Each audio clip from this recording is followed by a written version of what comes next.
This is Bruce Jancin with Elsevier Global Medical News at the San Antonio Breast Cancer Symposium, where I'm talking with Nicole Stout Gergich, a physical therapist at the Breast Care Center at Bethesda Naval Medical Center, who's been doing some very interesting work about the prevention of shoulder dysfunction in breast cancer patients. We hear a lot about lymphedema, don't hear so much about shoulder problems. Are they common? Yes, absolutely. The scope of the problem, Bruce, really is about, if you look at the literature, about 70%, upwards of 70% of patients have been reported to have shoulder complications at the 1-year mark post-surgically. And that's quite variable. Some numbers report 45%, some report 60%. In the study that we're doing, we are seeing patients preoperatively, and we follow them on a prospective model of care out to 1 year, every 3 months for 1 year. And what we're finding is with that just very slight intervention, our incidence rate of shoulder complications at 1 year is only about 10%, less than 10% actually, in the first glean on our data. And it's an important context to put this in, that we're seeing less surgery done. We're seeing less with sentinel lymph node biopsies. But what we're seeing still are these shoulder morbidities that exist. So even with sentinel lymph node, there still are shoulder complications, and we're seeing that our study further reduces those problems. And what's the nature of these shoulder problems? In the short term, in this first year time frame, the shoulder discomfort is there and present in patients, but the problem really is with shoulder stability. Patients are not able to put their shoulder in the correct postural position, so they begin to use compensatory muscle strategies.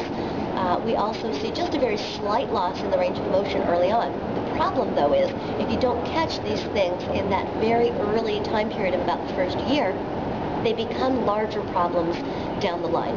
So in 3 years or in 5 years, then you start to see the frozen shoulders, the rotator cuff complications, rotator cuff tears, and tendinitis. So we believe that by employing this prospective intervention program, that we are in fact going to prevent those things down the line.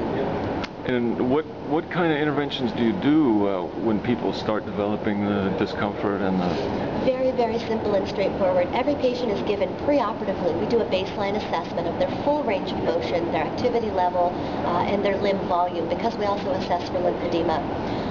And then at the 1-month mark, we review that exercise program. They're instructed to start the exercises about 2 weeks after the surgery or after the drains are removed. At that point, they start a range of motion program, and it's just simple. Forward flexion overhead, abduction out to the sides, an internal and external rotation for the glenohumeral joint, as well as some scapular retraction activities for scapular stabilization. Usually at the 1-month mark, most of the patients have been doing the exercises and they are on their way to full recovery. By 3 months, the majority of our patients have recovered full motion, but those who haven't, then we're able to detect that and intervene with a more intense program, a little more of a tailored program. So that may mean a little bit more aggressive stretching on the part of the therapist who's seeing them, maybe a little bit more of a strengthening and muscle re-education program. But it's just 1 or 2 visits at that 3-month mark. And then by the 12-month point, we see that most of our patients have recovered fully.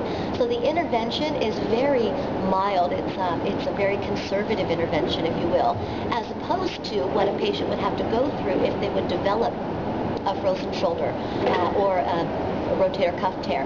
Then you're talking about intensive therapy that's painful, probably 3 to 4 times a week for the course of 1 to 2 months to alleviate a problem like that. So by doing this on the front end, it's less invasive, it's much more conservative, and we believe it's cost effective to do it this way, as opposed to waiting until those patients develop problems down the line to treat.